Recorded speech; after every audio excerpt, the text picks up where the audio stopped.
one person asked for what are some practical steps they can take to divest from supporting poverty other than policy change and advocating for policy change. You know, they say, do I stop taking tax breaks? That doesn't seem like it would benefit those in poverty. So, what are some, and also being aware of zoning, how inviting housing closer to our neighborhoods? What are some other things that they could do on a besides support policy that will help in what they daily do? Maybe five things. So you can flex your influence wherever you are. If you're at a school board, if you're an elder in your church, you can start asking questions about the institutions you belong to with respect to poverty. So I'm a professor at university. Questions I'm asking is like, how are we treating our landscapers?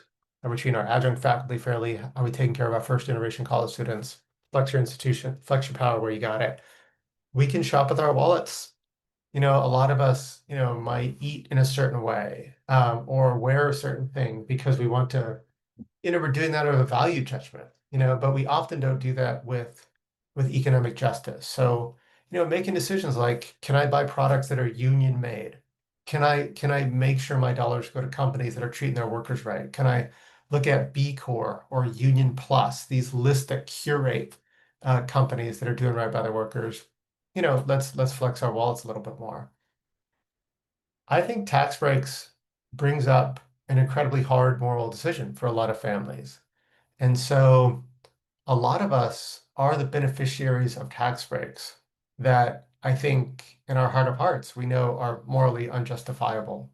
So, if I said, there's a tax break that you get for being a white person, an affluent white person in America, you would say that's outrageous. Like that should be illegal. But that's kind of what the capital gains tax break is. I mean, 94% of that tax break goes to affluent white folks. And so if we're on the receiving end of that, I think we should question about whether to take it. So here's one thing my family does. We get the mortgage interest deduction for we own a home. We get that deduction.